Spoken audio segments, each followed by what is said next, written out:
Welcome to the People First podcast, and I am super excited like I am every single time I do my podcasts, but I am exceptionally excited to have Sion, and you're right with your last name, Cousins, on here? I'm okay with that. Beautiful. I've got Sion here, and I have known Sion, 13 years I've known Sion. Sion doesn't know me that long, but I've been watching him from a distance, and that sounds creepy, but we'll get into that later. Before I ruin the intro, before I take away from Sion's presence, I want him to introduce himself to you guys so you can hear a little bit about who he is at the moment, what he's up to, and then we're going to dive as deep as we can into all of the areas of Sion's life. Shane, I absolutely appreciate being here, so thank you for even asking for me to come on. I'm actually really excited to do this. Introducing myself, I suppose I am a husband, probably a very mediocre younger brother. I am an uncle in my personal life, and probably a terrible son, I would say. In my professional life, I've been a CrossFit affiliate owner the last 13 years. I've done some other stuff business-wise, but recently just sold my CrossFit affiliate and now moving into mental performance coaching. So qualified counsellor, and my new business really focuses just on mental performance and helping people, I suppose, break through some self-limiting beliefs and barriers and things along those lines. I mean, you've been talking for 40 seconds and already I have 1,000 questions. So I hope you guys listening have some time. We've got a lot to go through. And the first thing I wanted to go through, Sion, on top of all that is you've got such a good outlook on life and you've accomplished so much. It's really difficult for me sort of to figure out where I want to start. But the most appropriate place I think that we should start is, who were you as a kid? Were you the same as a child as you are now? Have you always been this way, where you set a goal, you have a process, a plan, and you literally execute it to the T? Or is it something that you've developed over time? And what sort of child were you? Run us back that far. I've actually got a terrible memory at me as a child, but I suppose I've built my childhood from what I've been told I was like as a kid.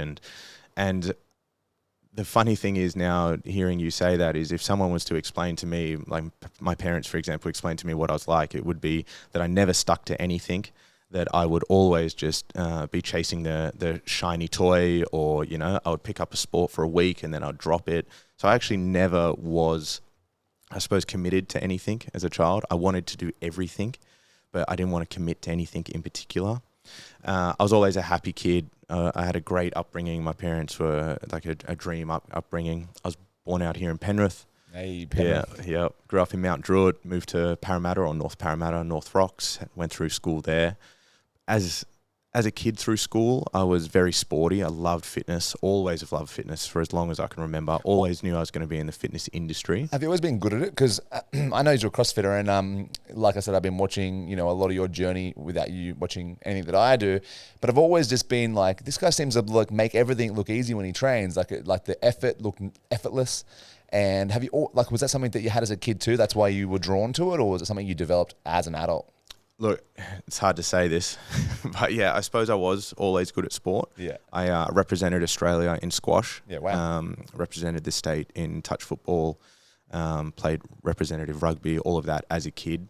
So, I put that down to actually my playing squash as a kid. The hand-eye coordination is fastest ball sport in the world. Yep. A lot of agility, a lot of decision-making on the fly. So it's one of the sports that actually I'll put my kids into first as well. So I put a lot of my athleticism in my older life down to playing squash as a junior. Yep. Which is a very rare sport. It's being a dying sport since the 60s. So it's if you ever want to get good at something, you just pick the most niche sport, and all of a sudden you're already in the top 10%. It's funny. So I got a friend of mine who's represented Australia. I'm pretty sure it was Australia.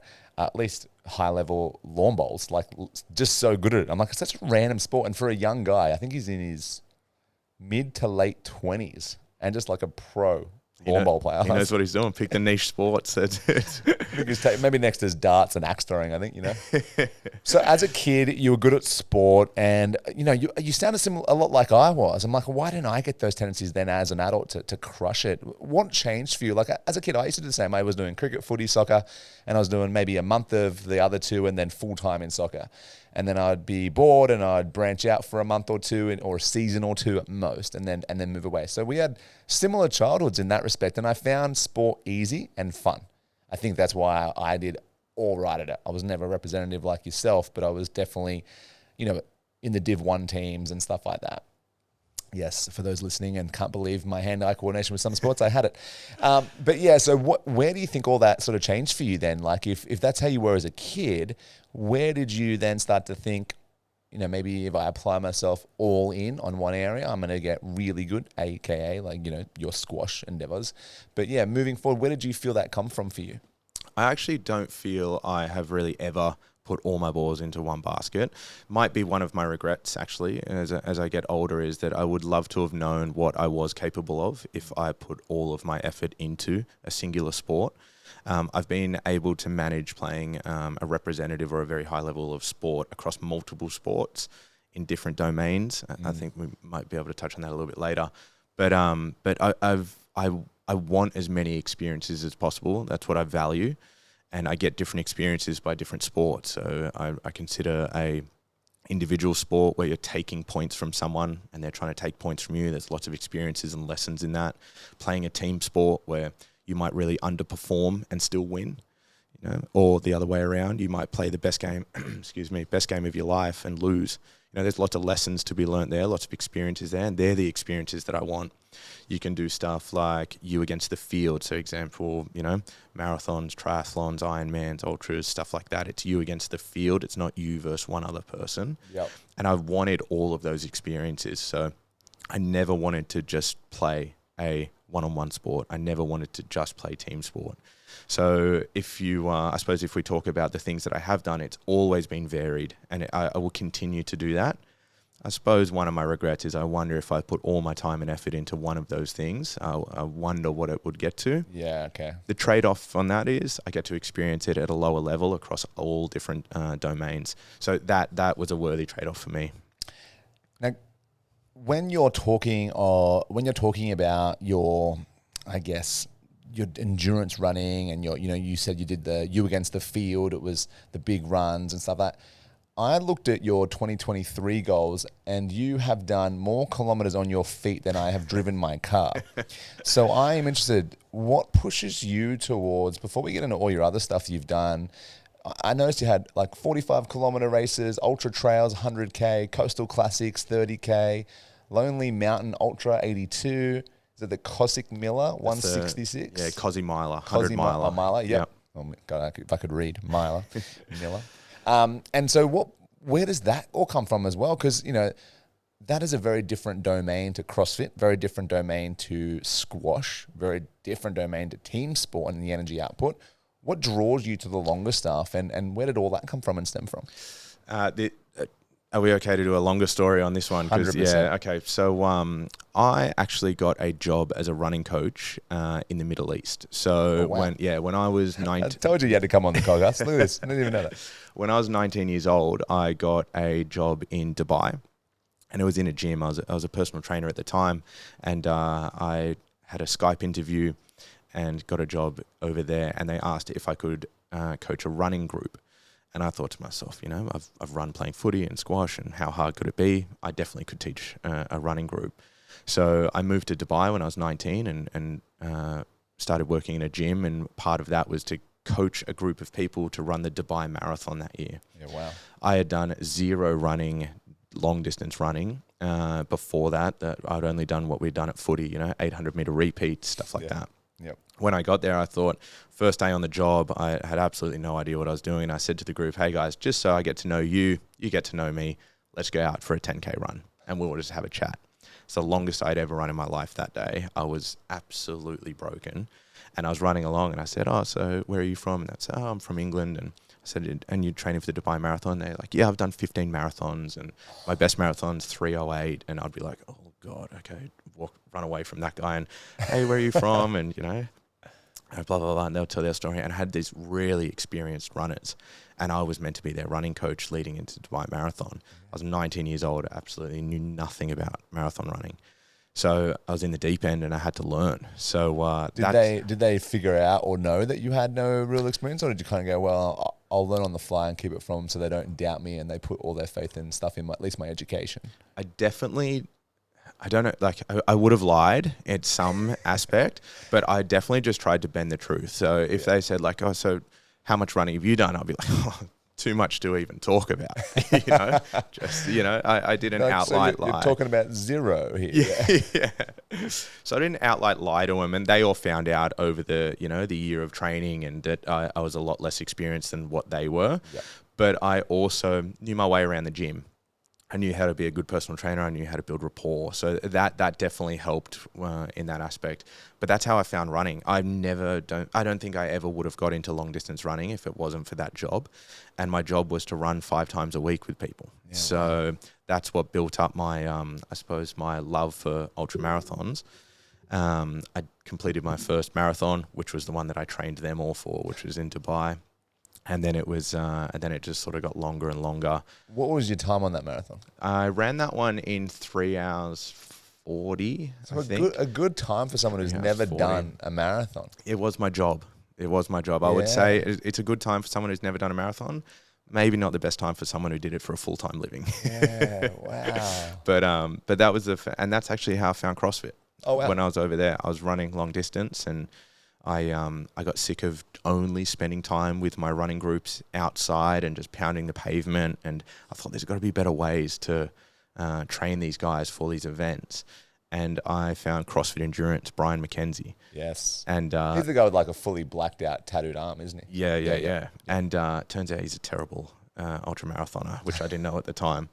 And I found he was running marathons and ultra marathons, but also training in the gym with CrossFit Endurance, which I don't know if you remember back then, there used to be CrossFit Endurance. Mm-hmm. And I found CrossFit Endurance, and I was like, I'm going to incorporate some of this strength work and WODs into my running group. So then I dragged them into the gym, which they were seasoned runners. They'd never done any gym work. And we started doing WODs in the gym that I was working at. And I just started transitioning from I never want to run again to like I just want to learn how to clean and jerk and snatch. Yeah. So that was in 2009. That was when I found CrossFit and was like, this is what I'm going to do. I love this, and completely stopped running until last year I started running again. So I went 13 years without running. And then you've kicked off with a 45, 100, 130, 82 and 166 in the 1 year. Most of that, I mean, how far apart are these events for you? Like, because that's almost 1, 2, 3, 4. That's 5 massive running events. Yeah. So last year, my goals were all based around long distance running. Yep. I'm actually training towards an event. So I fly out on the 9th of April. I'm doing the Sahara Desert crossing. Wow. So 250 kilometers, fly to Morocco, run through the desert. It's a 5-day event. And that's my big goal. That's my outcome goal. That's what I've been working towards. Yeah, wow. So all the runs that I've done this year, you see they progressively get longer. The longest one that I did was about 5 weeks ago. I did the Cosi 100 miler. So it's 166 kilometers over 5,000 meters of elevation. And wow. you summit Mount Kosciuszko, so highest point in Australia. And then you run all the ski fields, Thredbo, Perisher. You run out to Jindabyne Lake, around Jindabyne Lake, and finish back at Thredbo. So this year has been very, very specific training to just running long. Yep. Yeah. Have you kept your CrossFit training as well during that period, or just solely progressed and migrated to ultra sort of? Yeah. So in 2022, I was doing a fair bit of CrossFit. Yep. I more so weightlifting than CrossFit. I was competing in a few different things in that year, but then this year I dedicated to running Marathon des Sables or des Sables, which is in April. So that's a race that I heard about when I used to live over in the Middle East. Yep. I had heard about it, and a lot of people did it, and I always admired that race. I was like, one day I'm going to do that. Yep. That's on my bucket list. And then, a year and a half ago, I decided it's time. I haven't got kids yet. It just seemed like the right time to do it. So all my training and all my goals were specifically around running Marathon des Sables in a few months' time. Wow. That's what I'm saying. Like in my mind, when I was looking at what you'd accomplished in that year, that's also on the back end of, having a lot of other professional stuff that you also took on. It wasn't like you were just running, but you were also last year looking to be a counselor. You were also running a gym and a facility, right? The Mona gym, right? And what is Corporate by Athletic? What is that? So we've got with my business partners in that, which we used to run CrossFit Athletic together. We started a corporate wellness company. So we go into head offices And in head offices, say for example, there's 500 people on staff in that office and they've got a gym. We used to facilitate how that gym run. So we would do anywhere from yoga to Pilates, Zumba. We do high intensity interval training. We would look after physios and chiros. We'll bring in beauticians, Reiki instructors, and we would look after their wellness center for all their staff. So we were employed by, say, Blackmores, for example, and would go in and would run their wellness centers. Yeah, awesome. And that sort of really picked up. COVID, that it all went to zero. So then we transitioned and went online with all of that. And then after COVID, we sort of got back into it, and then we ceased that in November last year. We ended up wrapping up that business. Yeah, we stepped away from it. Was it just taking too much in that direction from you all and your own other endeavors, or was it just something that sort of fizzles out over time when people go in and out of offices, they're not in the same space? Or I think if it wasn't for COVID, I think that business would have continued to flourish. When COVID hit, that whole landscape changed.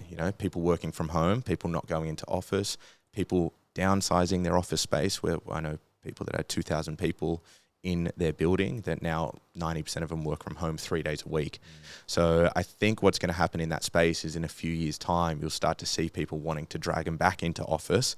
So businesses are going to start spending more and more money on that again to encourage people to come back to them. Yep. But just for us at the moment, we're sort of all doing different things, and it just didn't sit well with us just to grind through it and keep going with that one. So we ended up wrapping that up. How do you find the time to run and train? I mean, what is your average training time for these?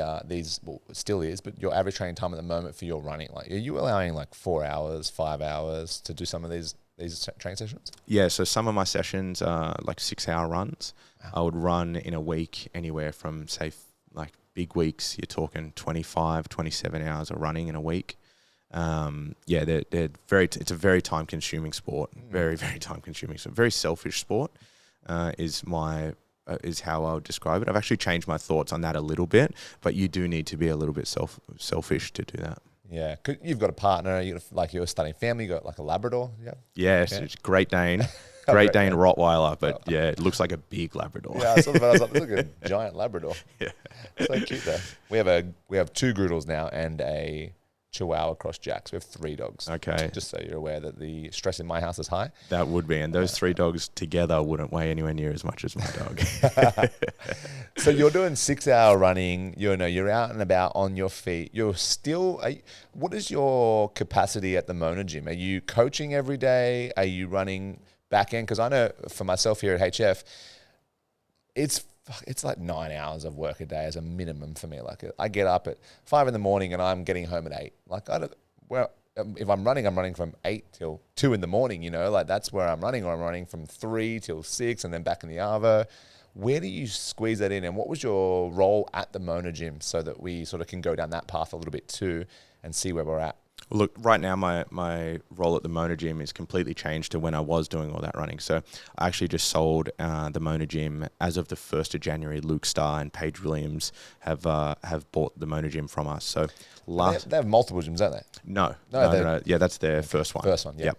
So last year it was a full-time role at the Mona Gym. I was doing coaching classes. I was doing all the member retention. I was doing the marketing, doing reconciling payments. I don't need to tell you what time consuming. Yeah, it's very time consuming. And like, thankful my wife works in the business with me as well, and she's incredible. She does a lot of the work as well. But we joke about it. A girl that I trained for the Cosy Miler with, she's probably one of my biggest inspirations when it comes to long distance running. She's got 3 kids. She holds a full-time job as a sales representative. So she's in a car all day, and she would do all the same distance running that I did. Wow. And we did the 100-miler together, and she's incredible. So we joked about it that you make those hours, and I don't exactly know how this works, and it's not a perfect science, but since I've maybe taken 3 or 4 weeks off training, if I'm recovering, I'm just as busy as what I was when I was running the 27 hours or 25 hours. You make the time, and that's incredibly hard to say to someone with a family. I don't have a family. so I don't have the mother or father guilt from taking away my time with my children. Yeah. I think that's something that you really have to take into consideration when you are telling people how you make the time.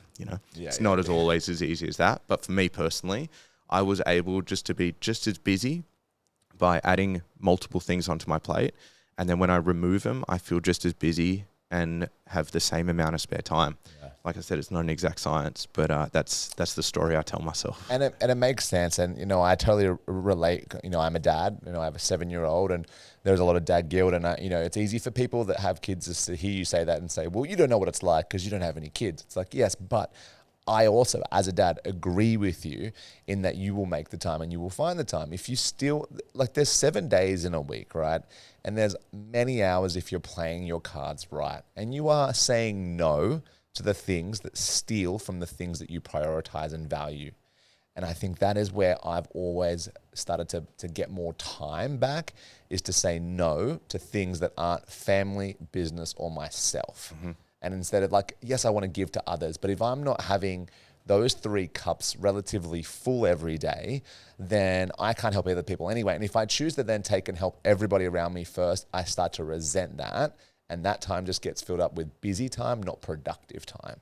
Shane, you're exactly right. And what I said before when I said I've changed my mind on it being a selfish sport, and it was actually the girl that I was training with. She changed my mind. We were talking about it on a run one day, and I said, it's very selfish what we do, because I had a bit of guilt that I had left my wife on the weekend. She had to, have 6 hours on a Sunday where I just wasn't around to do anything, and I felt guilty about that. I said, it's quite selfish. And then we really sort of hashed it out, and we said, what's making us feel like that? And her and I have a really, really good relationship. We can talk things through, which is great. And she was saying, if I didn't do this, if I didn't follow my passions, if I didn't go out and run and meet my full potential, then I'm not being the mother that I know I could be, or the partner to my husband that I know I could be. She's like, I'm a lesser version of myself. And when she said that, that sort of made me think what she was doing is quite selfless. She was taking time. And when I say her, she would get up at 3 a.m. Yeah. She would get up at 3:30 in the morning, and she would run to 6. She would wake her kids up. She would make them all breakfast. She would drop them off at school. She would do a full day's work. She's incredible. Yeah. And when she did say that, she said, if I didn't run and I didn't achieve these things and push towards these things, I would become stagnant in my life. My kids wouldn't see what people are actually capable of. They get to stand on the finish line and watch their mum finish a 100-mile race. And it's very inspiring for a child. So I've changed my thoughts on that. I used to think it was very, very selfish what we did. And now I see it as a selfless act. If you can invest that time into yourself, make yourself as good of a person as you can be, that is what you want your kids to learn. That is what you want your partner to admire. Exactly. Yeah. So well said. And I totally agree. And I see it happen. And I guess sometimes we're washed away with, what we think the expectations of those around us have of ourselves. Like, for example, my wife expects me to be there for 6 hours, but no, she really does expect me to be there and show up present as a father and as a husband. But if I'm still ticking those boxes while then accomplishing the things that are true to me, the love and relationship that we now have is so much more secure and so much more dominant. And it is almost giving power to my fatherhood, power to my marriage, and power then to all my other areas of life because of it. And I think I've never really heard it said like that. So that's something for me. It's like, wow, it totally resonates. Yeah, and I think the more you understand that, the better you can show, the better quality time you end up having together. So there's plenty of people that would scoff at the idea of leaving their partner with the kids for 3 hours on a Sunday morning to deal with. But there's also, it seems, a little bit more socially acceptable to be hungover on a Sunday morning and lay on the lounge and give the kids an iPad, and that's not having a dig at anyone for doing that. I totally understand that, but the social acceptability of those two things are vastly different, So I look at it now as if I see people taking time out of their life to better themselves, to reach towards, their full potential, whether that is working extra hours, whether that is in the sporting realm or the fitness realm. I admire that now and think it's quite selfless to do that. Oh man, I couldn't have said that better. And that was, if anyone's listening, that is the take-home message. Remember, make it work for you. Do the things you need to do. Apply yourself where you can. I know the amount of hours I've lost to scrolling social media and like, not that I don't get hungover, I don't do that sort of stuff, but just sitting there procrastinating, and I could have got, a nice 10K run in, or a nice little CrossFit workout or whatever. I could have went and food prepped, lots of benefits there. Yeah. Now, becoming a counselor. I touched on it just before we went into the Mona gym and the running, and I want to find out where this stemmed from. You had the Mona gym for 13 years. Mm-hmm. I've had HF for 12, and I often think to myself, what does the next 12 years for me at this facility look like? Does it mean that and I love what I do. My identity is wrapped up as a personal trainer, as a CrossFit coach, as a coach in certain areas of life. And that is who I have definitely become. I think I read something from you the other day where it said, it's okay to question what it is that you're going to do in the future, whether or not the things that used to make you happy still make you happy. I think you read something the other day about that. And I started thinking, it made me think if I was to do anything else apart from personal training and apart from being in this facility, where would I spend my time and what education would I pursue? When was it that you went, okay, I think I'm losing a little bit of my apps. I still love it, but I'm not in love with it as much as I used to be. I still enjoy it and I'm still going to keep it in my life, but it's not my sole presence. I'm not going to give everything that I've got to it. When was that for you? Do you remember that moment, or was it a gradual thing that sort of crept up on you and it hit you eventually or slowly? It's definitely not a linear line. You don't go from just loving it, and it being your sole purpose in life to just, not liking it anymore. It's not linear. It just goes up and down in waves. So I've had multiple times where I thought, what's next, And it's funny, when I sold the Mona gym, it was probably the most in love I've been with a gym when I sold it. Yeah, wow. That would have been really tough to do. It's incredibly difficult. For 13 years of my life, I'm 34 now, so I started the gym when I was 21. It's all that I've known, and it's always been my one constant. It's always been the safety net. If I've gone and tried something else, the gym was always there. So, and when I say it was the most love I've been in with that gym, the gym as a business was the most successful it's ever been in the 13 years when I sold it. It had the best community ties. We had spent a lot of time working on that, and we actually never had the gym for sale. So we went from having this gym that we absolutely loved, and it was my identity and who I was since I was 21 years old, to 8 weeks later being settled and not being the owners of it. That's how quick it worked. So I've had psychology. I've always been fascinated with why people decide to do the things that they do, personality traits, anything along those lines. So I've always been fascinated in psychology. And it wasn't until last year I listened to a podcast where Mark De Bruin, his name is, he's a counsellor on the Gold Coast. He used to be a barrister and then transitioned into counselling, which is, very different. Yeah. And he explained on his podcast the difference between a psychiatrist, a clinical psychologist, a counsellor, a mental health worker, and a life coach, for example. And that's the hierarchy, I suppose. And he was explaining what a psychologist was. And I thought, that's not what I want to be. Because at the time, I had enrolled in Macquarie University to study psychology. I was like, that's not what I want to do. I don't want to diagnose mental ill health. And then it made me question. And then he explained what a counsellor was. And if you were to ask me before I listened to that, I thought a counsellor was typically a high school counsellor, someone who sits there and says, how does that make you feel? And I didn't actually understand what it was. And I heard the definition of a counsellor and I thought, that's what I wanted to do. That was the knowledge that I wanted to have personally and professionally to be able to apply it. So that was only at the beginning of 2022 that I listened to that podcast, and it instantaneously made me realize I want that knowledge. I didn't want to do it for a living. It wasn't my aspirations to do it, but I wanted that knowledge of being able to connect with people, the theories and the therapies that you learn, acceptance and commitment therapy, solution-focused therapy, CBT, there's all of these different therapies that you learn. I wanted that knowledge to be able to connect with our clients to be able to help our clients. So that's when I got into counseling. Once I started, I knew that was, okay, I found my place here. That was from the first class that I did, sitting around a table with 10 people, and they're all the most empathetic people that I've ever met in my life, and no one wanted to talk about themselves. They just wanted to hear about you and, your thoughts and your feelings. And I thought, this is where I wanted to be. So I know that's a roundabout answer to your question, but when I decided to sell the gym, I wasn't not in love with that gym, and I wasn't ready to give up coaching, and I didn't want to not be there anymore. I was actually the opposite. I loved that gym the most I'd ever loved it before. So transitioning the last, 8-10 weeks from that to where I'm now has been, incredibly difficult. It's, it's something that, I don't think it's going to go away really quickly. But the main decision that helped me was I sat down and I could write on a piece of paper exactly what the next 10 years of my life looked like as a gym owner.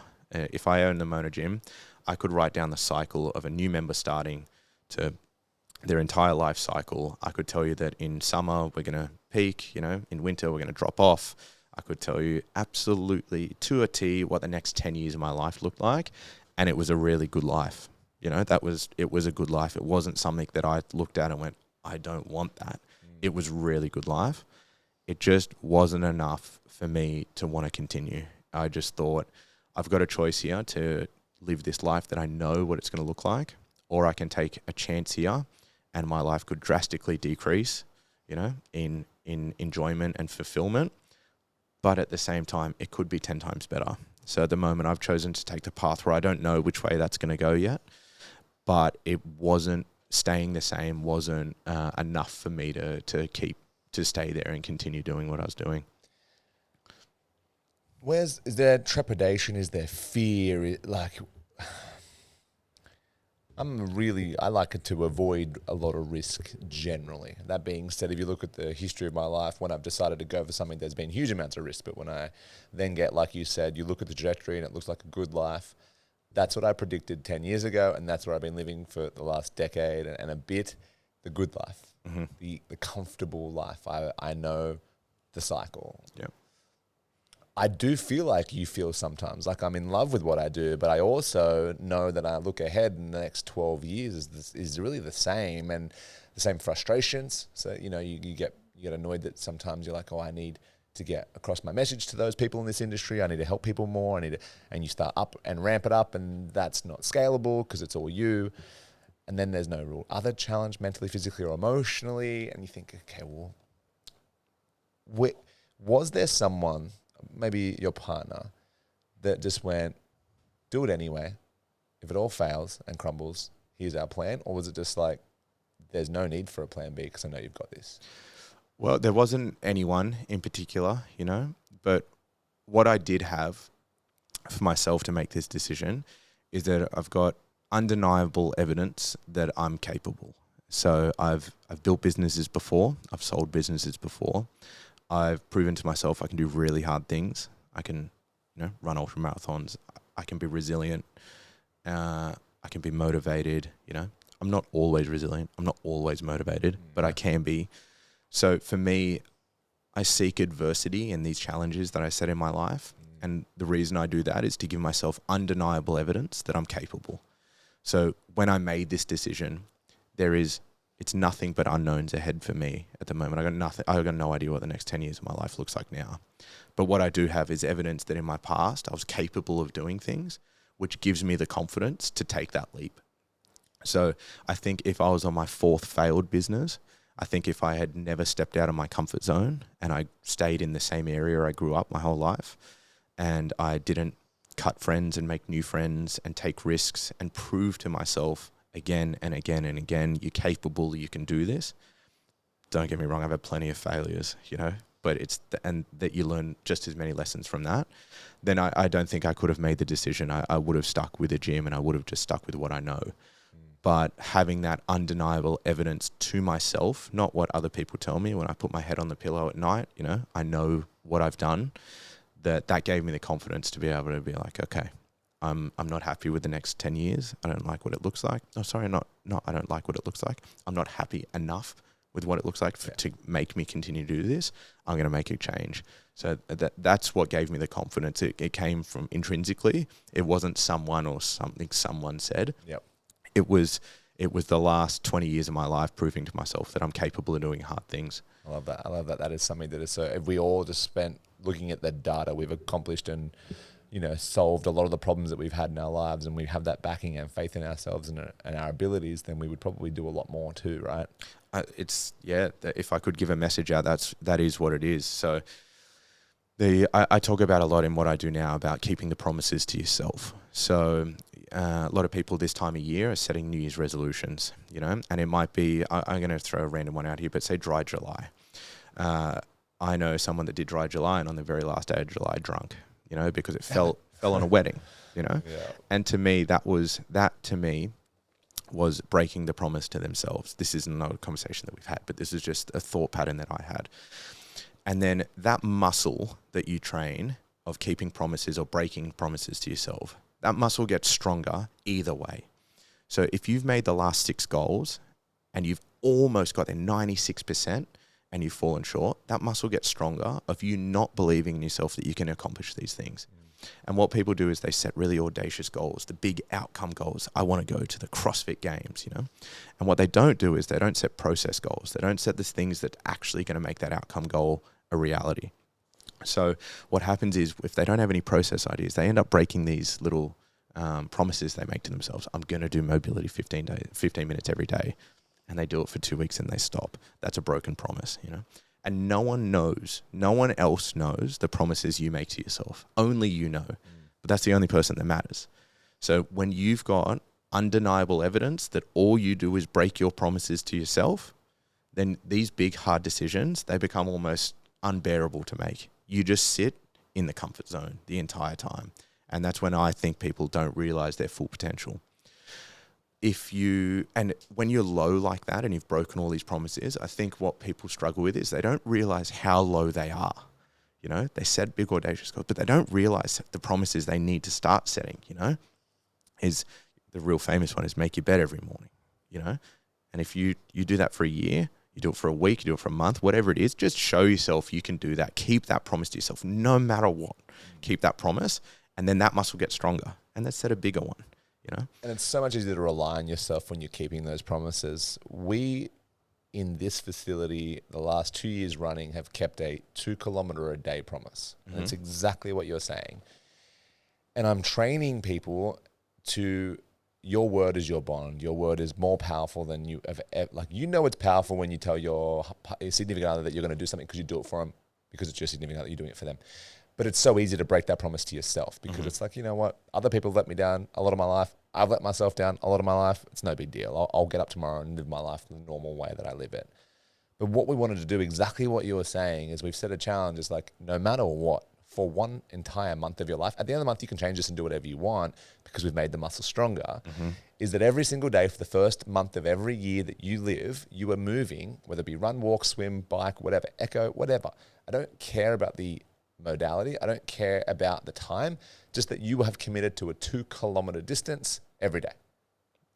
I love that. And 2 kilometer a day, right? It is not that hard because it's 10 minutes. How many of you are running it? Quick 5-minute Ks, but anywhere from 10 to 30 minutes for anyone, absolutely anyone. If you are breaking that promise of something so simple, of being able to get up and move for 2 kilometers, we don't have a strong enough muscle to then have the bigger goals that we're trying to put into our lives, our bigger, like you're saying, the bigger audacious goals that I want to save $1 million to buy a house, which is probably what you need as a deposit these days. But,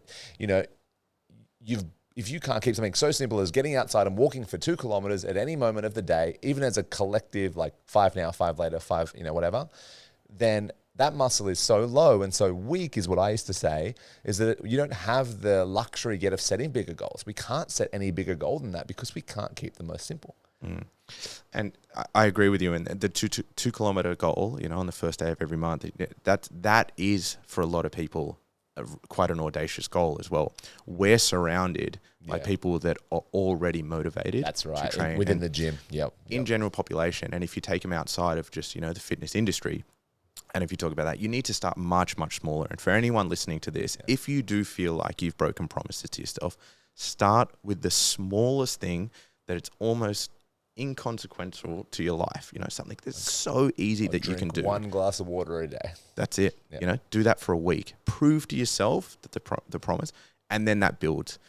You don't build this overnight. No. You know, this is something that, and what it leads to is it leads to you trusting yourself. It leads you into better expectations of yourself. It eliminates a lot of the inner critic thoughts that you have about yourself, you know, because typically for a lot of us, our inner critic is the 6'5" ripped guy, and our inner fan who's telling us we're a good person looks like Mr. Burns, you know? So our inner critic is in our ear, and what you need to do is you need to train that muscle to trust yourself, that you are capable, that you can do things. Don't set those big audacious goals just yet. Go prove to yourself first that you can keep those little ones. The big ones will come. Yeah, I love that. That's such a great concept. I love it. Now, you did mention, you tapped on the fact that not everything you've done has been successful, and that's hard. That's hard to for me to get, because I look on your Facebook and it is a resume of the most successful person I've seen on Facebook today. Like, you know, Alex Hormozi is probably the only other person I watched today that probably would match that looking at these things. Like, I jumped on Sean's Facebook and I had a quick look over a few things, and all the way back, I went back to 2022, and you've set goals, and there's no other post on your Facebook except for successful events. Is there a rhyme and reason behind all this? And also, two-part question. You said you've had some failures. What was the one that almost brought you to your knees and made you give up on some stuff? What was your biggest challenge? So to answer your question, my Facebook page has always been a personal page. So it's never been something that's like brand awareness or anything like that. I share my personal stuff on there, and that was it. Until recently, this year, I've started building a personal brand. So I'm putting out a lot of my failures, a lot of the things that I've had to overcome. So I suppose that is a highlight reel of my life, and it's not reality. You know, that is definitely, they're the things that I've set the goals in my life. Granted, I am very diligent at achieving goals that I've set. You know, in the last 2 years, I've set at the start, which are what you're referring to at the moment, the last 2 years, I've set very big, audacious goals that over the last 20 years, I've proven to myself that I'm capable of doing those things. The biggest challenge for me that I would say got me to my absolute lowest in my life was COVID. And I don't think that's an uncommon story, but also even just, you know, saying the word and talking about it, people just roll their eyes because it's like we're just sick of talking about it. But for me, I was, since I left school, the world has only ever got better since I came into the world. And what I mean by that is real estate prices gone through the roof. The stock market's gone really well.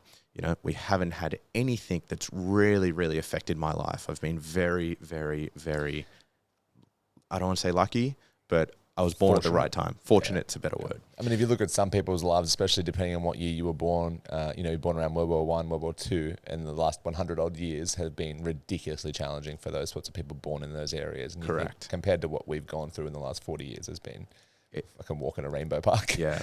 And you know, this is a little bit of self-awareness stuff. Like, I just thought I was killing it. You know, I didn't think I could take a step wrong. I was investing in businesses that were giving me good returns. Things just were on the up and up. And then COVID hit. And to give you an example for COVID for me, is we're in the fitness industry, you know, as good as anyone. That went to zero. Yeah. You know, like we were closed. Within an hour. Yep. We took a nap. Me and my wife took a nap, right? We're tired. We're going to go lay down. We went to sleep for maybe like 25 minutes as a nap. Entire life changed. Fucking woke up to like 56 messages on my phone saying, what are you going to do? Your business is shut. There's nothing. And I was like, what? Like, I couldn't get my head around. Am I in a dream? Like, my whole world has been shut down in the space of a 20-minute nap. Yep. Yeah. So the gym went to zero. We had our corporate wellness. Yeah. We had our corporate wellness company, which was big corporates, people in office. We didn't have a pandemic clause in any of our contracts, which why would we at the time? Yep. We went to zero. We own a ski lodge in Japan, which was international travel, which is actually where we were when COVID hit. Ski lodge has been shut for 2 years through COVID, and none of that was the worst thing for me. Like, none of that, all of that I could have dealt with, you know. What was the worst thing for me was I thrive off connection with people. I love being around people. I get energy from it. I get, you know, my wife and I call it coins. I collect coins from people, you know. I love helping people. That's why I got into the fitness industry. It's why I'm doing mental performance coaching now. I love helping people. I felt like I couldn't help anyone, and I wasn't getting any of the things that my core values and my beliefs, I couldn't get any of that. I was living in a state of fear. So the business side of it was hard, but was not a big issue for me, The personal side of it really brought out the worst in me. It was the first time that I'd been faced with really hard adversity of questioning who I am, like the decisions I make, stuff like that. So when I talk about COVID, that's sort of what I'm referring to, is like that was the hardest time for me. That was a big pivotal point for me, which isn't an uncommon story, I don't think, either. Yeah, no, and it happened not once, but I think twice at least in a significant way, right? We opened back up and then locked down again, right? Yeah, see, I don't even remember that. I remember it just being a 2-year slog. I remember feeling good about it all and then being like, fuck, we're back to square one. Like, I remember the first time, like I said, and we took a nap and I woke up and my life had changed. I'm like, all right, action stations, we come to the gym. We leased out all our equipment, basically just gave it away, got a list of people, gave it all out. Felt accomplished, set up Zoom in about 45 minutes, had a plan for tomorrow. From that nap to that night, we had sorted everything out. Yeah, we're good. All right, we're good. Let's ride this wave. Several months later, we get out of the wave, and then it happens again, and you're like, all right, cool. Now back to basically square one. That was when I felt like you were saying, the lack of connection. I know what I'm in for now. Now I'm going to be around anybody. I am such an introverted extrovert. You know what I mean? Like, I love being on my own and recharge, but I have to be around people in my job. So for myself, I'm like, I need some time on my own. I need to be isolated to a degree. But then if I don't have a way of, exploding with my happiness and helping others and getting all that back, I don't have anything to recharge on. So for me, I was like, I'm getting none of that back as well. And it was just never ending. And I'm like, we don't know if this is ever going to go away. And if this is the repeat cycle, every 6 months we close and open, and 6 months open, close when it gets to Christmas, and blah, blah, blah. Any major event, we seem to be closing our businesses. It's like Mother's Day, Father's Day. You're like, what the like, so annoying. Yeah. So that was the exact same experience that I had, and I got super depressed in that. I think, what's the point? Our landlord this time won't at all understand, because, well, now you know what's going on. Now we know that you can plan for it, sort it out. This is just now this is the cyclical focus of owning a personal training facility, and I'm like, why can't this happen? And the exact same exposure to you, like the coins thing. If I'm not getting those coins back, where's my energy coming from? And that's where we grab a lot of our energy from. If you were in Japan when all this happened as well, something that I heard you say, you're in Japan, did you feel super disconnected as well from like Australia, and like, what am I going to do, and how, like, do I have to come back? And we were in Japan just before, so I remember sitting in Japan and hearing about people that were walking along the street and like dropping on their face, falling dead. That was like, it wasn't reality, but that's what we were hearing. And then we came back through the airport, and they were sectioning off people in the airport, and it was like, have you been through China at the time? And they would say yes or no, and they would cordon them off, and they would like literally rope a group of people off and just put them in corners because they didn't know what to do with them. Wow. So we came back, like, this is more serious than we thought. This is, we didn't know the just how serious it had become in such a short period of time. So I think we came back in Feb or March. I can't actually remember now, Feb or March, and that was just before like the first real lockdown. Yeah, so yes, I did feel a little bit disconnected from it, but it wasn't like we had heard what was going on. We just didn't know the full scope of it until we got back, and then it was a real shock. Yeah, far out. But it's something that, like, I learned a lot about myself in that time, and we spoke about it before. When you do go through those, you learn just as many lessons as you do the successes, and if not more. So I learned a lot about myself, and there's a lot of things in my life that are better now. My relationship with my wife's better, my relationship with my friends, my relationship with myself. All of that's significantly better, but it wasn't at the time. Now, I wanted to also talk to you about the two things I did notice as well was, you just touched on it, was your ski lodge in Japan. Mm-hmm. Big skier, love snow, or just a business venture you went, I'm going to go for that? Like, where does that come from? Where does that fall into the line for Sean? Where? My wife and I both have loved snow for a really long time, and a friend of ours ran a retreat over to Japan. And he went over and took a group of people over and took them to a ski resort, and then came back and had a meeting with his accountant, and his accountant said, look, you're never going to make money doing that unless you own the place that they're all staying. And then he reached out to me and he said, hey, I'm thinking of buying a place in Japan as a ski resort. And I thought, well, let's talk about it more, That's a random thing for him to just go, hey, Sean. Yeah, it was very random. It wasn't something that we ever planned. And it was another one of those things that, if I didn't think that I was capable of doing it, I wouldn't have done. So we ended up buying it in 2017. We bought a ski lodge in Miyako in Japan and fully renovated it. And then we had it open for a season, 18, 19, 19, 20, had it open for 2 seasons.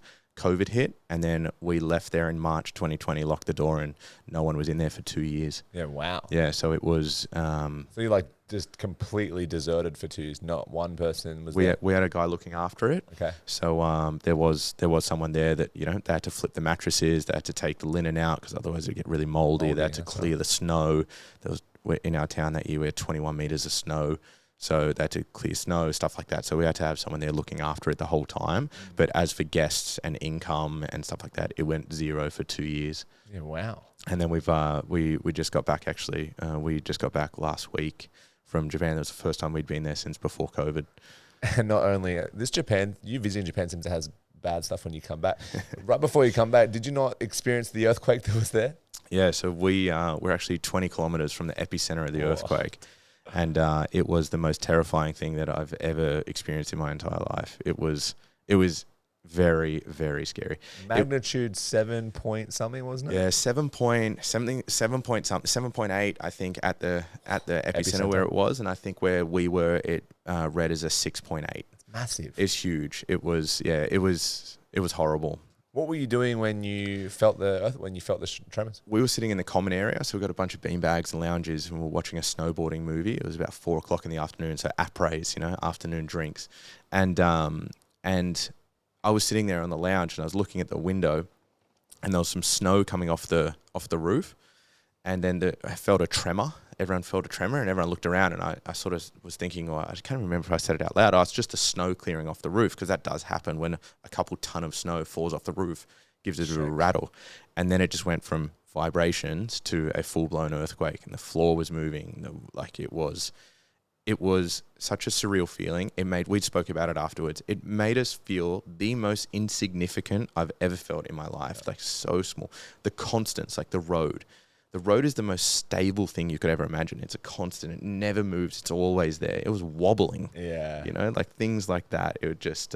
Was there chances then of avalanches and things cupping around you on as a repercussion to that? Yeah. So on the mountain, thankfully, there wasn't a massive amount of snow.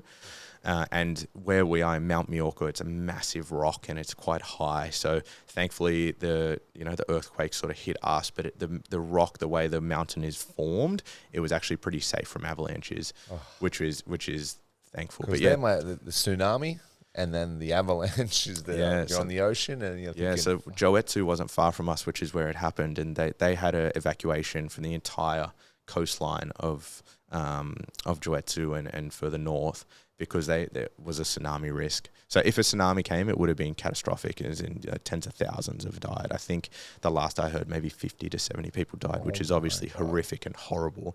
But if that tsunami hit, it would have been significantly worse. Wow. Yeah, that was not a pleasant experience. I got a funny story from that, actually.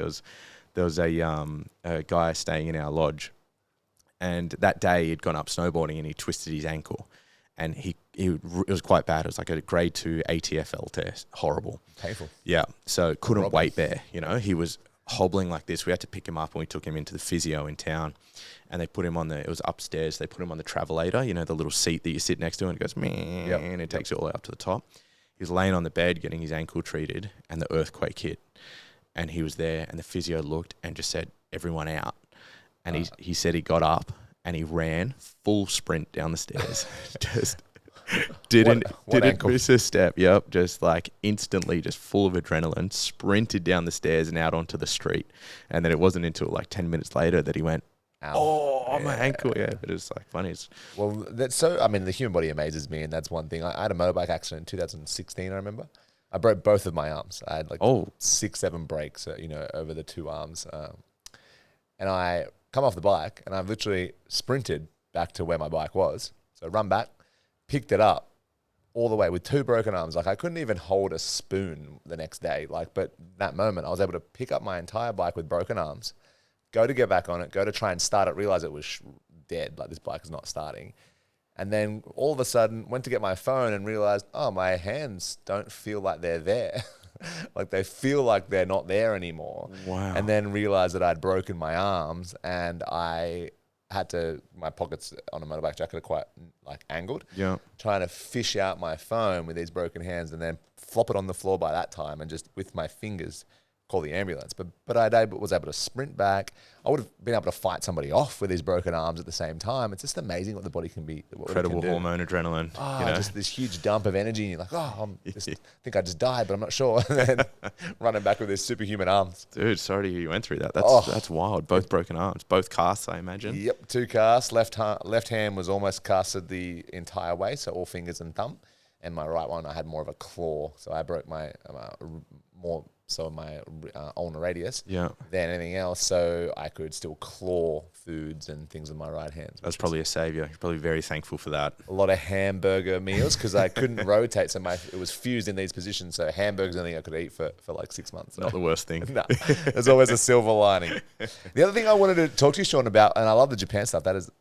We could just have a whole podcast on how you did all that.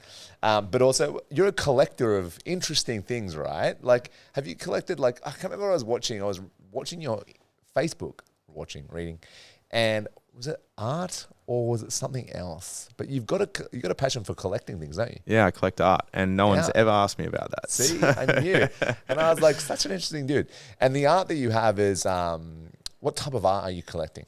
So I suppose there's a few different variations of it, but my main one is hyperrealism and charcoal or drawing. So it's one of the first things I looked at was behind me when I walked in. This looks like John O'Dry. He's a South African artist, and he draws things like that in charcoal. And it was the first thing I looked at, and I was like, I did see John O'Dry. I did see you take special attention to my elephant. I do like the elephant. I've got an elephant in my house, actually. I just like elephants. I think they're powerful. They're wise. Wise, yep. Yeah. Very good memories. So I collect art. So very obscure things. So, for example, one of the pieces that I collected, I got someone on death row, so an inmate on death row, to commission a piece to his in San Quentin, to commission a piece and get him to draw me a drawing and then send it over.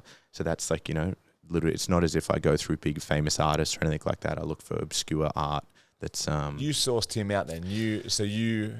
Was he just like advertising? Like how did you know the death row thing? Where did that come from? All right, so there's a bit of a journey on this one. So 1 second, I want to restart this camera. Go for it.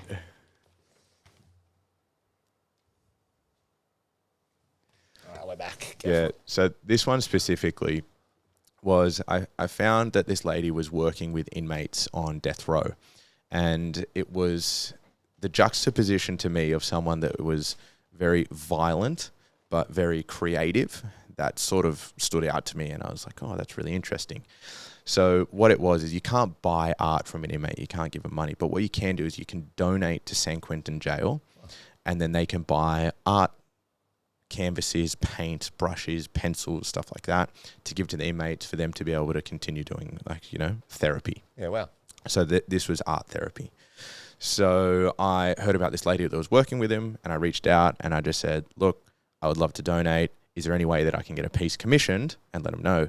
I said, I'd love to buy a commissioned piece. Is there any way that would? And she said, no, you can't buy art. She said, but what you could do is you could donate, and maybe someone could draw you something. And it's, a little loophole. Yeah. So I found one of the artists in there that does stippling, which is just hundreds of thousands of little dots, and the dots create shadowing, which creates an image. And I got a album cover that I like, and I sent him the photo of the album cover, and he made that in stippling, and then wrote me a letter. And then I went through and I read through his court case, and I won't go into depth on that one because it's pretty horrific. Yeah. But he was very, very young. He was in his early 20s, super traumatic upbringing. He got sentenced to death when he was 21. 22, and then he was 50 years old when he drew mine. So, Wow. and What a story. art was one of his biggest sort of therapeutic ways of working through what he'd been through. He had a horrible upbringing. So that's the kind of art that I get. I try find, unique things where there's a story behind all of the artwork I collect. It's not the most expensive, well-known artists. That's not what I like. I like really obscure stories. Yeah. So that was one that I think I may have posted online, but there's a bunch of stuff. My house is full of random art. Because it's a passion for both you and your partner, isn't it? Like she does the same. No, I thought it was. It's definitely my thing that she's very supportive of. She's very supportive of it, and just sending $10,000 to San Quentin. Why? Oh, don't worry about it. I'm just getting an album cover. Just donating some money to this prison. She definitely appreciates it. Say for example, we were getting married in COVID, so we planned 6 weddings and they all got cancelled. So 6? we sent out 6 invites to our weddings. Sorry, 5. We got married on the 6th attempt. We got married on the 6th attempt. So we ended up going from 140 people guest list to we ended up getting married in front of 30 people. So couldn't keep letting people down, I guess, could you? We've actually got people that were sent our very first invite that we just never touched base with again, that just saw our wedding photos, which I feel terrible about. But that was just the times, Yeah. And what happened was we went from a big wedding all the way down to 30 people in a house, and we got married in front of them, which was the best day of my life. And if I had it all over again, I'd do the exact same thing. And I proposed to my wife in a message in a bottle. So about 8 or 9 years earlier, I bought her a message in a bottle and I wrote in there, "Will you marry me?" And I dated it. And then I rolled it up and I gave it to her as a present. And I said, "You can't open this until the day that I tell you." And she's like, "Okay." So it sat on our shelf at home. We moved house 2 or 3 times. She tried to throw it out. I found it in the bin once because she had no idea what it was. Of course, like this stupid dust collecting thing. Exactly. It was a bottle. Ooh. It was the most meaningful thing I've ever, had. So to cut that long story short, I ended up proposing to her with it. And when I got down on one knee, I gave her the message in the bottle and I said, "You can open it now." She opened it and said, "Will you marry me?" And it was dated in 2012. Wow. Yeah, so, that's a cool story. Yeah, it was a great story. So instead of spending the money on our wedding, I got my favorite artist in the world. Her name's CJ Hendry. She's an Australian, lives over in New York. She has hyperrealism drawings. We got her to draw the message in a bottle. Oh, wow. So we took our money that we were going to spend on the wedding and we spent that on a piece of art. And that's probably the most sentimental, meaningful thing that I own in my life. That's the only thing that I value that I own. That priceless. It's priceless. Yeah. There's nothing else that I own in my life that it means what that means to me. That's so cool. So that was why my wife was supportive of art. That's such a cool story, and I love the whole the whole story behind it. Like 12 years prior, and then the money for the wedding, which most women would be like, "Not a chance, mate." You can then save another 12 years worth of money to go for that. Yeah, that's really, really, really cool. Love that. Now, one of the other things I like, and I won't keep you for your entire day because I could talk about all this stuff. And like I said, each one is about an hour-long episode, but we try and get it as much as we can across the board and get as much information in there as we can. But based on what I've been listening to, based on all the stories, I want to find just quickly the intricacies of your brain and how that works for you. You've got to have a lot of resilience and grit and processes to be able to do the things you've done. Just the story about the message in a bottle is there's a lot of forethought behind that, right? Like you've thought about this ahead of time. Like, I love this lady. I'm doing a message in a bottle, and in X amount of years, I'm going to tell her to open it. That just is a different way of thinking.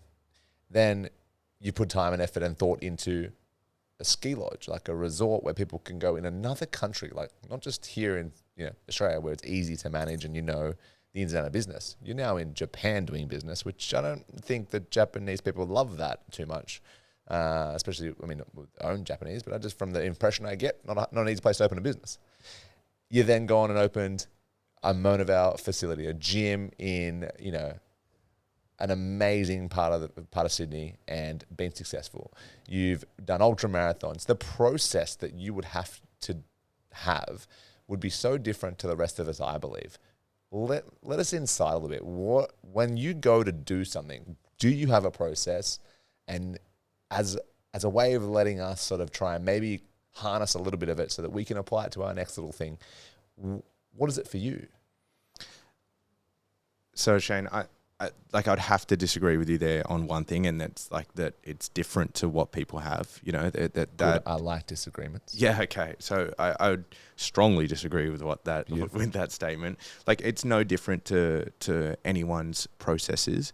I think I've been very fortunate to have very good mentors in my life. I've had, people step into my life at the right times when I needed them, which is helped massively. But my biggest takeaway from all the people that I've met and is what I was saying before, and it's your own self-belief. It's the own self-limiting beliefs and barriers that you set on yourself that is going to stop you from moving forward. Yeah. And unfortunately, a lot of the work that we see online at the moment, exercise, ice baths, saunas, stuff like this is what people think is going to elevate their lives, where my belief is you need to start at the foundations of that. You need to talk to people. You need to figure out where these self-limiting beliefs came from, whether it's childhood, whether it's relationships, whether it's your parents, whether it's yourself. And you need to find those foundations before you start building upon those. So thankfully for me, at a really young age, I realized that I needed to address some of that stuff.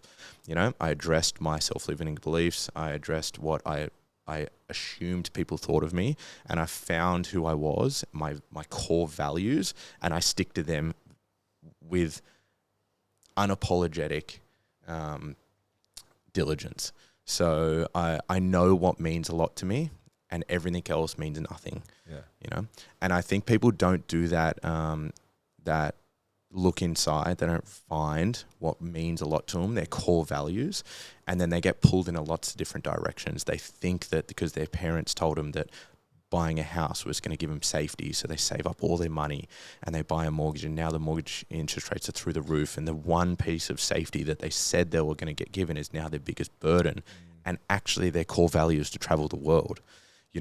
So I think what my process was is I understood what I want out of life, and I honed in on it really tightly. And all the decisions I make are based around my core values, which makes it very easy to work towards these things because I'm not working towards someone else's beliefs. Yeah. I'm working towards my own. Perfect. So if there's a takeaway, I would sit down and I would write down relationship, professional, financial, figure out what you want out of your life and reverse engineer it.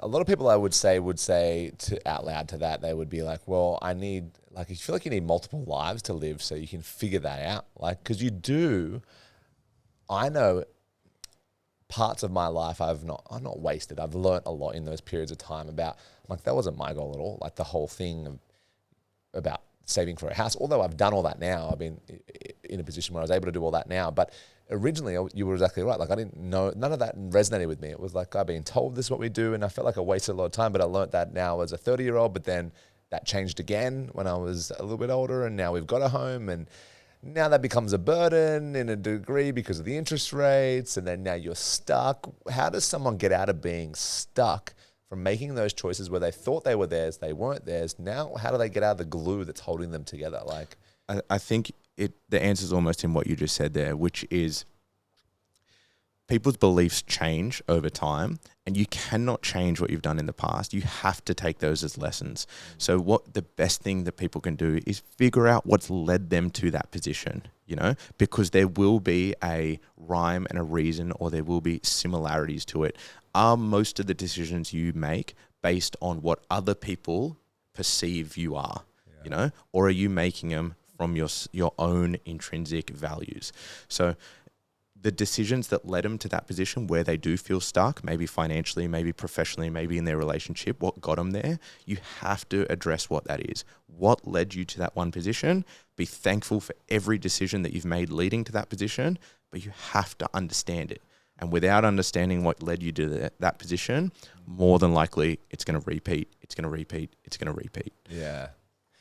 Sometimes I feel like inner desire of my soul is to be an absolute nomad, just walk around, moving from suburb to suburb and having no constant, but I love my family, I love my marriage, I love my job, and they're very big constants, right? You need to show up and be a family man, you need to show up and be a husband, you need to show up and be someone with a career. Where is the line then, would you think, if you go, well, now pushing too far into that can actually send you in a really, almost like it would seem crazy to the average person listening that you're going to go off and sell all your possessions, because it's like my possessions, I could sell them. I could sell my car. I could move to Bali tomorrow. Obviously, I can't have a family. do we do all that stuff? I'm not moving my entire family, not moving my business. But do you ever think, okay, well, there needs to be some sort of pull up on that, or is it just like, no, just do it? Yeah, so for example, what you just said then is that it's not that you don't value having a family. Yep. It's not that you don't value having a house. But for some people, and by no means am I telling people to sell all their possessions and leave their wife. Run around, leave their wife, leave their family, and just go wherever the car will take you. Not what I'm saying. And sell the car when you get there. But you can tell when you talk about it that you do value your family. So that is one of your core values. You do value travel. That is one of your core values. There isn't one core value. Yeah. But what I'm telling people is that if they've been led to a position where they're living against their core value, that's when you need to address it. You can have multiple core values. Yeah. So to answer your question, it's about understanding what your core values are and making decisions around that. So for you, for example, if you really wanted to travel the world, if you wanted to be a nomad, against one of your core values would be to have a brick and mortar business, but you've started it and you love it and you get connection from people, so all of a sudden it didn't align initially. Now you have that knowledge. Now you can make decisions moving forward, So, and that's why I was very particular with saying all the decisions that you've made in the past, none of them are wrong. They're not wrong. They've led you and you've learned the decisions. But if you want to progress forward, you have to understand that past, those decisions you made. Yeah. Do you know of a guy called Peter Crone? No. Yeah. I don't know, what his actual, he obviously helps people with their lives, but he has a thing and he says, everything couldn't have happened. Everything in your life has happened because it could never have happened any other way because it didn't. And it's so very profound. Yeah, it just sounds so simplistic, and you're like, my life couldn't have happened any other way. So I think sometimes we get caught up in that, and we live so much in if only I had the business here, if only I had been born there, if only I had met that, if only I had that child, if only and you get so caught up in not understanding and listening to what the absolute core values of those lessons that you've maybe not regret, but maybe wish went in a different avenue, that they're your true core values, and we sort of hide them up because it's considered to be crazy to then go against everything that you've done your entire life, right? Yeah. And a lot of people's emotions are either anchored in the past or in the future. So anchoring emotions in the past would be considered regret. Let's use that as an example. Yep. You regret things that you've done in the past because it's led you to where you are today, and you just wish that didn't happen. But it did. Or if you anchor your emotions in the future, let's use anxiety as an example. Yep. You don't know what's going to happen. There's so many variables. You can't control what's going to happen. So you get very anxious around a social situation or changing jobs or whatever it is. You're anchoring your emotions in either the past or the future. What's very difficult to do, and where most of the happiness comes down to, is anchoring your emotions in the present right now, Yep. And I'm not a big fan of quotes and stuff like that, but we're live in the moment, that's very cliche, corny thing to say, but right. On a scientific evidence-based version, what that means is don't anchor your emotions in the future. Don't anchor your emotions in the past. Let's have a look at right now. Yep. Let's make some decisions based on the past. And, with all the knowledge that we have here, if you do want this outcome to be different in the future. And that leads me to one of my other questions. The one I try and wrap everything up with you, Sean, is if you had a message to the world, if I could give you the power to leave everyone with this random, Sean's just spoken to me sentence or parrot, whatever you want to do. You could talk for an hour if you wanted to. What would be the message to the people out there if you had the opportunity to give them all a message today?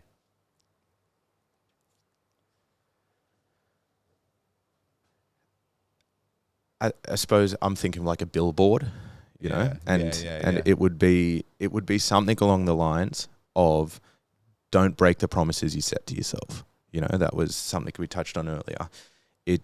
There's nothing that I've had in my life that's helped me more than setting promises to myself and keeping them.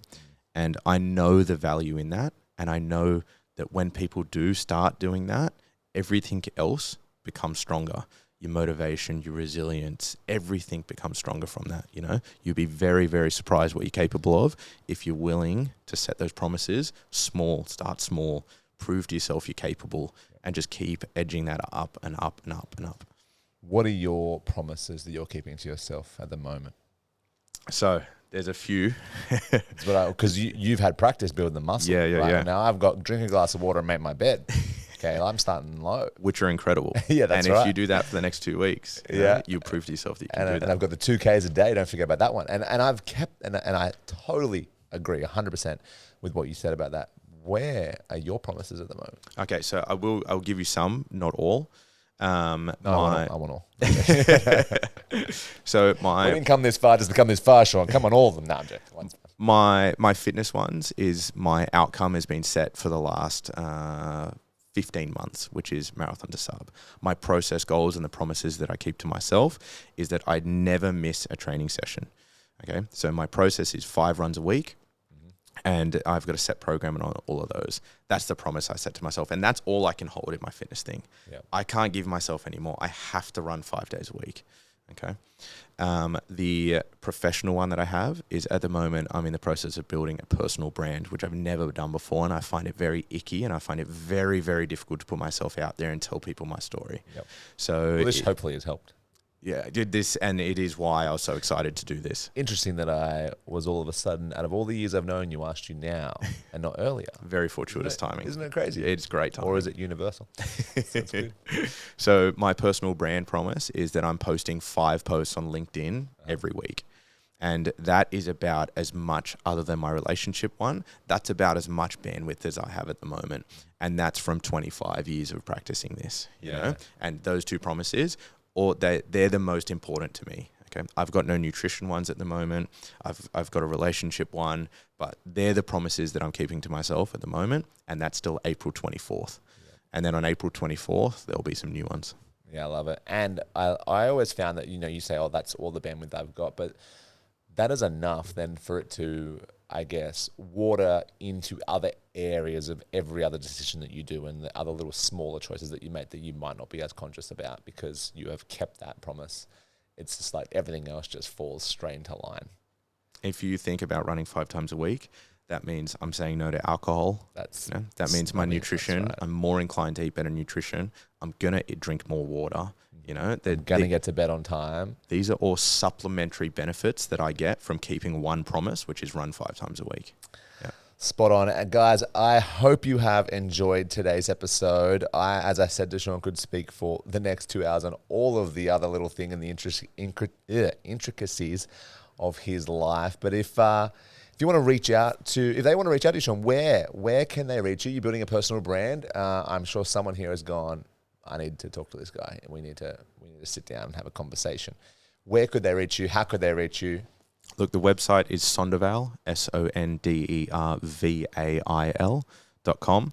That's my website. If LinkedIn is where I'm putting all of my time and energy at the moment, if you're on LinkedIn, please reach out. That'd be amazing. And then Facebook and Instagram are supplementary to that. So anything that you see on LinkedIn will be copy and pasted onto those two. But LinkedIn is where all the information will be. Thank you so much for your time, Sean. I hope you had a good hour and 20 minutes. Oh, we went over. Sorry. No. Well, no, like I said, I'm trying to get the record on everyone. An hour and 20 minutes of beautiful conversation. Thank you so much for being a part of the People First podcast. I appreciate it. Thank you, Shane. Thanks, buddy.